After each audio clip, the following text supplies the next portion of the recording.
हिमालय की पहाड़ी सिलसिला दरअसल जमीन की तारीख का एक ऐसा बाब है जो आज भी मुकम्मल नहीं हुआ।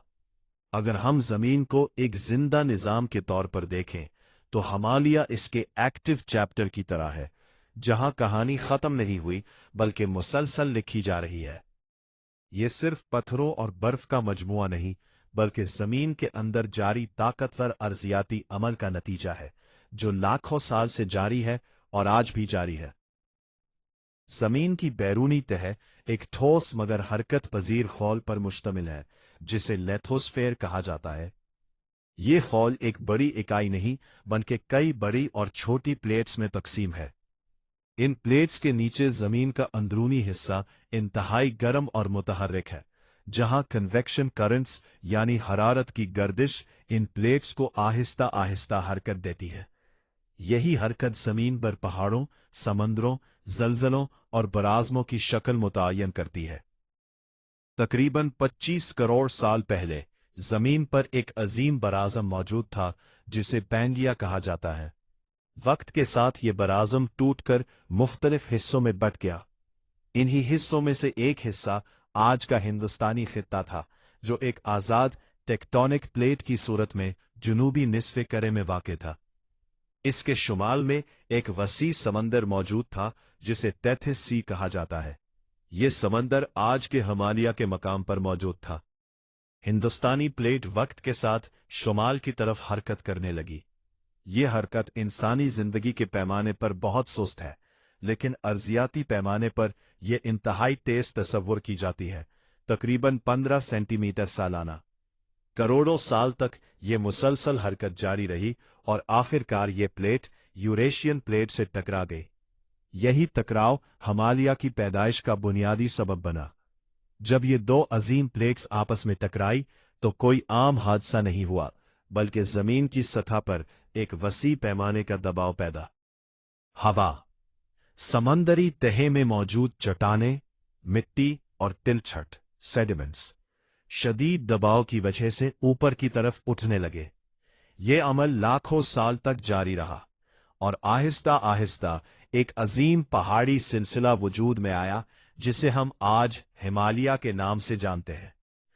हिमालय की तश्कील को अर्जियात में ओरोजेनी यानी पहाड़ साजी का अमल कहा जाता है। ये वो अमल है जिसमें जमीन की प्लेट्स के तसादुम के नतीजे में क्रस्ट ऊपर की तरफ उठता है, तहें मरती हैं और बुलंद पहाड़ वजूद में आते हैं। हिमालय इस अमल की एक जिंदा मिसाल है। दिलचस्प बात यह है कि हिमालय में आज भी समंदरी जिंदगी के फॉसिल्स मिलते हैं। इसका मतलब यह है कि जहां आज बर्फानी पहाड़ है, वहां कभी समंदर मौजूद था। ये फॉसिल्स इस बात का सबूत है कि जमीन की सतह जामिद नहीं बल्कि मुसलसल बदल रही है। हिमालय सिर्फ एक पहाड़ी दीवार नहीं बल्कि एक फ़आल अर्जियाती जोन है। हिंदुस्तानी प्लेट आज भी शुमाल की तरफ हरकत कर रही है और यूरेशियन प्लेट पर दबाव डाल रही है। इस मुसलसल दबाव की वजह से हिमालय के कई हिस्से हर साल चंद मिलीमीटर से लेकर सेंटीमीटर तक बुलंद हो रहे हैं। इसका मतलब यह है कि हिमालय आज भी बना रहा है। यही अर्जियाती दबाव इस खित्ते में जलजलों की बुनियादी वजह है। जब जमीन की प्लेट्स के दरमियान तवानाई जमा होती है और अचानक खारिज होती है तो जलजला पैदा होता है। हिमालयाई खित्ता दुनिया के सबसे ज्यादा जलजला खेज इलाकों में शुमार होता है, क्योंकि यहाँ प्लेट्स मुसलसल हरकत और तसादुम में है। हिमालय की मौजूदगी ने सिर्फ जमीन की साख्त नहीं बदली, बल्कि पूरे जनूबी एशिया के मौसम, दरिया और जिंदगी को भी तश्कील दिया है। ये पहाड़ी सिलसिला शुमाल से आने वाली सर्द हवाओं के लिए एक कुदरती रुकावट का काम करता है। से जनूबी एशिया का मौसम निस्बतन मोतदिल और मॉनसून पर मबनी है। मॉनसून का निज़ाम हिमालय से बराह रास्त मुतासिर होता है। जब बहरे हिंद से आने वाली मरतूब हवाएं शमाल की तरफ बढ़ती है तो हिमालय से टकराकर ऊपर उठती हैं। इस अमल में हवा ठंडी होकर बारिश बरसाती है। यही बारिश पाकिस्तान, भारत, नेपाल और बांग्लादेश की ज़राअत की बुनियाद है। हिमालय दरियाई निज़ाम का भी मरकज़ है। दुनिया के बड़े दरिया जैसे दरियाए सिंध, गंगा और बरहमपुत्र इसी पहाड़ी सिलसिले से निकलते हैं। ये दरिया लाखों लोगों के लिए पानी, ज़राअत और मईशत का बुनियादी जरिया है। अगर हिमालय ना होता तो इन दरियाओं का निज़ाम भी मौजूदा शक्ल में ना होता। अर्जियाती तौर पर हिमालय मुसलसल इरोजन यानी कटाव का भी शिकार है। बारिश, बर्फ, दरिया और ग्लेशियर्स इस पहाड़ी सिलसिले को मुसलसल काट रहे हैं। एक तरफ जमीन के अंदर से दबाव उसे ऊपर उठा रहा है और दूसरी तरफ कुदरती अवामिल उसे नीचे की तरफ काट रहे हैं। ये एक कुदरती तवाज़ुन है जो हिमालय को इसकी मौजूदा शक्ल देता है। हिमालय में मौजूद ग्लेशियर्स इस निज़ाम का अहम हिस्सा है। ये बर्फानी दरिया आहिस्ता आहिस्ता हरकत करते हुए चट्टानों को काटते हैं और यूं शक्ल की वादियां बनाते हैं। यही वजह है कि शमाली पाकिस्तान और कश्मीर की वादियां अपनी मखसूस शक्ल रखती हैं। ये वादियां सिर्फ जमीन की साख्त नहीं बल्कि बर्फानी तारीख का नतीजा है। माहौलियाती तब्दीली के तनाजुर में हिमालय आज एक हसास खित्ता बन चुका है। दर्जा हरारत में इजाफे की वजह से ग्लेशियर्स तेजी से पिघल रहे हैं, जिससे सैलाब और GLOF glacial lake outburst floods जैसे खतरात बढ़ रहे हैं। इसके साथ साथ जंगलात की कटाई और बेहंगम तामीरात इस खित्ते की कुदरती स्टेबिलिटी को मजीद कमजोर कर रही है। पाकिस्तान के शुमाली इलाकों में हिमालय, हिंदुकुश और कराकरम मिलकर एक इंतहाई पेचीदा और हसास पहाड़ी निज़ाम बनाते हैं। ये निज़ाम न सिर्फ पानी फराहम करता है बल्कि पूरे मुल्क के दरियाई निज़ाम को जिंदा रखता है। दरियाए सिंध इसी पहाड़ी खित्ते से निकलकर पूरे मुल्क की मईशत को सहारा देता है। अगर हम हिमालय को सहाफती अंदाज में बयान करें तो ये सिर्फ एक पहाड़ नहीं बल्कि एक लिविंग सिस्टम है जो मुसलसल हरकत में है, जमीन को बदल रहा है, मौसम को कंट्रोल कर रहा है और इंसानी जिंदगी को मुतासिर कर रहा है। यही वजह है कि हिमालय को समझना सिर्फ ज्योग्राफिया नहीं बल्कि जमीन की कहानी को समझना है। ये कहानी हमें बताती है कि जमीन जामिद नहीं बल्कि एक जिंदा, मुतहर्रक और बदलती हुई हकीकत है, जहां हर पहाड़, हर दरिया और हर वादी करोड़ों साल की मेहनत का नतीजा है। नाजरीन मोहतरम, आज इस प्रोग्राम में हम आपके सामने पेश करेंगे कि अब नए हुर्मत में कशीदगी में मुसलसल इजाफा हुआ है। ईरान ने तेल बरदार जहाज पर कब्जा किया है। अमेरिका के ईरान जाने वाले 2 जहाजों को नाकारा बनाने के दावे के बाद ईरान के पासदारान इनकलाब ने भी खलीज ओमान में एक तेल बरदार जहाज को कब्जा आमीन लेने का दावा किया है। अरब टीवी के मुताबिक अपने हर्म्स में ईरान और अमेरिका के दरमियान फायरिंग का तबादला भी हुआ है। ईरानी हुक्काम के मुताबिक कब्जे मिली गया है जहाज ओशियन कोई ईरानी तेल की बरामदात मुतासिर करने की कोशिश कर रहा था। ईरानी सरकारी जराए ने जहाज पर कार्रवाई की वीडियो भी जारी की है। दूसरी जानिब अमरीकी फौजी ने कहा है कि ईरानी बंदरगाह की तरफ भरने वाले 2 जहाजों को रोक दिया गया है। अमरीकी हुक्काम के मुताबिक ईरान के साथ जंग बली बरकरार है, ताहम हालात अभी कशीदा है। बहरैन की वज़ारत दाखिला का कहना है कि पासदारान इनकलाब से ताल्लुक रखने वाले एक ग्रोह के 41 अफराद को हमने गिरफ्तार किया है। बैनुल अक़वामी मीडिया के मुताबिक ये कार्रवाई बहरैनी हुक्काम की जानिब से जासूसी और गैर मुल्की मदाखलत के हवाले से मिलने वाले इत्तलात के बाद की गई है। बहरैनी हुक्काम का यह कहना है कि ज़ेरे हिरासा अफराद के खिलाफ कानून के मुताबिक तफ्तीश का अमल जारी है। नाजरीन मोहतरम, ये चीज़ है कि दोनों मुमालिक के दरमियान तो कशीदगी अभी भी जारी है और मुज़ाकरात जो है वो बरकरार है।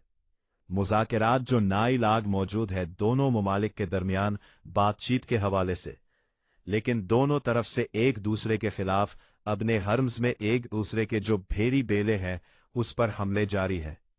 इधर अमेरिका भी ईरान के जो जहाज़ों पर हमला कर रहे और जवाब में ईरान भी उसको निशाना बना रहे हैं। लेकिन है एक चीज वाज़ेह है, अमेरिका ने फिर अपने हर्म्स में अपने जो पोजीशन है वो वाज़ेह किया है। अमेरिका की ये शदीद ख्वाहिश है कि वो अपने हर्म्स में अपना हुक्मरानी को कायम कर सके और दुनिया के जो दीगर ममालिक के उनसे सेक्स उसूल कर सके, और ज्यादातर अमेरिका को गुस्सा आता है यूरोपियन जो ममालिक है इनके जहाजों को हम ज्यादा रोक सके इब्ने हरमस में। और ईरान चाहता है कि जिस तरह हर मुल्क की अपनी मफादात होता है, अपने मुल्क के जो रिसोर्स होते हैं, तो ये इब्ने हरमस हमारा वसाइल है और किसी तीसरे मुल्क को इब्ने हरमस को इस्तेमाल करने या उस पर दावे का हक हासिल नहीं है। 7 समंदर पार एक रियासत जो दुनिया के वसाइल पर काबिज होने की कोशिश करता है, अपना रियाए को खुश करने के लिए दूसरे ममालिकों में घुसकर वहां के मामलात को अपने हाथ में लेने की कोशिश करते हैं और फिर उन ममालिकों को अपने गुलाम बनाने की एक कोशिश करता है। तो अमेरिका की ये ख्वाहिश हम कभी भी पूरा नहीं होने देंगे। और ईरान का ये कहना है कि हम ईरानी कौम इन मजालिम के खिलाफ चट्टान की तरह खड़ा है और दुनिया भर में जहां भी अमेरिका के मफादात होंगे हम उसको मुतासिर करेंगे, चाहे वो सऊदी अरब में हो, चाहे वो कतर में हो, चाहे वो ओमान में हो, या चाहे वो अगर खलीजी ममालिकों में अमेरिका के मफादात मौजूद हैं और वहां पर खलीजी ममालिक अमेरिका को मुकम्मल सपोर्ट करते हैं, तो फिर हमें भी ये हक हासिल है बतौर ईरानी कि हम काबिज हो अमेरिका के इन जारियत पसंदाना इक़दामात के खिलाफ हम कोशिश करें और इनको रोकें। तो नाजरीन मोहतरम, जो इब्ने हरमस से वो तौकील का मैदान बना हुआ है, वहां पर क्योंकि उसका मिसाल तो एक गुरून है, कला समंदर है, खलीक है, और जो कवैत है, जो कतर है, उसके साथ जो दीगर जो ममालिकी उससे जो बहरी बैरे है, वो तेल के जो सप्लाई है वो दीगर ममालिकों को वो सप्लाई जाते हैं। तो इब्ने हरमस ईरान के रास्ते वो जाते हैं। तब ईरान का ये कहना है कि हम इन ममालिकों को ये रास्ता इस्तेमाल करने नहीं देंगे जो ईरान के खिलाफ है, और हम इनके तिजारत को भी मुतासिर करेंगे जो अमेरिका के हिमायत कर रहे हैं, और हम इनके जो तलवरदार जहादे उनको भी गुजरने नहीं देंगे जो अमेरिका के साथ बरहरात ताल्लुकात कायम कर रहे और ईरान को नुकसान पहुंचाने की पोजीशन में है। तो नाजरीन मोहतरम, अमेरिका के ईरान जाने वाले 2 जहाज़ों को नाकार बनाने के दावे के बाद ईरान के पासदार इनकलाब ने भी खलीज मान में एक तेल बरदार जहाज को कब्जा लेने का दावा किया है। अमेरिका के ईरान जाने वाले 2 जहाज़ों को नाकार बनाने के दावे के बाद मतलब ईरान ने भी कि पासदार इनकलाब ने भी खलीज ओमान में एक तेल बरदार जहाज को कब्जा लेने का दावा किया है। ये खबर दी है अरब क़ियमी ने कि इब्ने हरमस में ईरान और अमेरिका के दरमियान फायरिंग का तबादला भी हुआ है। ईरानी हुक्काम ने यह कहा है कि हमने जो अब्जे में जो जहाज दिया है वो ओशन कोई है, और ये जहाज हमारे जो नकले हमल है उसको वो मुतासिर करने की कोशिश कर रहा था। ये जहाज जो है ये ईरान फेल के बरामदात मुतासिर करने की कोशिश कर रहे थे। ईरान सरकारी जराए ने भी जहाज पर कार्रवाई की वीडियो भी जारी किया है। दूसरी जानिब अमेरिका के पोर्ट ने कहा है कि ईरानी बंदरगाह की तरफ जाने वाले 2 जहाज को हमने रोक दिया है। अमरीकी हुक्काम के मुताबिक ईरान के साथ जंग बंदी बरकरार है, लेकिन कशीद अभी जारी है। दूसरी तरफ बहरीन के वजारत दाखिला का कहना है कि पासदाराने इनकलाब से ताल्लुक रखने वाले एक ग्रुप के 41 अफराद को जासूसी और गैर मुल्की मुदाखलत के हवाले से मिलने वाले इतला के बाद उनको गिरफ्तार किया है। बहरीन हुक्काम का ये कहना है कि जरिया सद अफराद के खिलाफ कानून के मुताबिक तफ्शीश का अमल जारी है। तो दाइज़े मोहतरम, जंग बंदी तो बरकरार है, लेकिन दोनों मुमालिकों के दरमियान कशीदगी अभी जारी है, और इब्ने हरमत पर और अमरीका सरपोड़ ये कोशिश कर रहे कि किसी भी तरीके से इब्ने हरमत में हम अपने जो हुक्मराने उसको कायम कर सके। लेकिन दूसरे तरफ जो यूरोपियन मुमालिक है وہ اپنے تجارت کی خاطر امریکہ کو کل کر سپورٹ نہیں کر رہے ہیں۔ یورپی ممالک چاہتے ہیں کہ وہ ایران میں ان کشیدگی صورتحال کو روکے اور جو اسرائیل ہے اس کی اندازن حمایت نہ کرے۔ اگر امریکہ کے حکام براہ راست ایران کو متاثر کرنے کی کوشش کرتے تو ہم نیٹو سے نکل جائیں گے اور امریکہ کے مفادات کی طرف اس کے لیے ہم کوئی کام نہیں کریں گے۔